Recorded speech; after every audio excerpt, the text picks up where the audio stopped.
belum kena perkuat bahwa akun Facebook Rauhan Al-Maghribian adalah akun dari Kapolres miapi laporan. Alhamdulillah laporan karena diterima oleh Kapolres le tim reskrim Polres Aceh Timur kagedang api.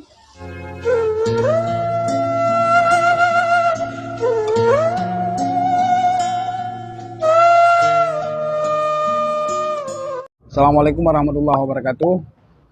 Alhamdulillah syukurillah salatu wassalamu ala rasulillah wa ala alihi washabihi wa mawalah. Tadi wali keraman kepada seluruh pimpinan daerah Abu, Abi, Walidi, Bansigo Aceh, kemudian kepada seluruh santriwan, santriwati Bansigo Aceh, dan kepada seluruh kurang Aceh Bansigo dunia. Bacut melalui videonya belum kena klarifikasi, belum kena perkuat bahwa akun Facebook Rauhan Al-Maghribian adalah akun bodong, akun fake yang dipegat ujaran kebencian hinan, dihujat-hujat ulama, dibuh foto profilon, nyan tujuan wadelun disimak, jih ikena poh, ikena pemalaian di Aceh Timur, dan ikena poh karakter lon. Hai kapoh insyaAllah. Karena mandum yang poh-yan, yang pancur karakternya, yang penghinanya Allah Ta'ala. Menurutnya, ipina mulia.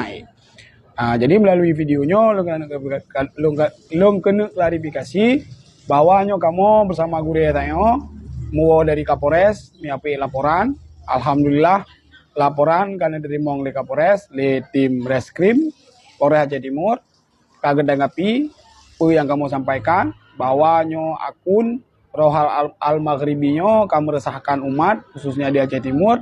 Tolong Bapak Kepolisian usut tuntas dan merumpok urangnya, ngeadili seadil-adilnya, karena sangat tercoreng hati lun pribadi karena memang kepasang potolong dengan kepegat hal-hal yang memang hanaga tasagai dan sangat tercoreng dan pedih hati kamu orang Aceh karena dihujat, hina uruci rohani gede yang Mandum. Cumanya yang dapat dua sampaikan, mudah-mudahan gede yang jeroh Mandum baik salah paham bahwa nyanggop yang bermain baik tanpa kita bikloro gede yang. Terima kasih atas segala perhatian. Mohon maaf atas segala kekurangan. Wabillahi taufiq wal hidayah. Wassalamualaikum warahmatullahi wabarakatuh.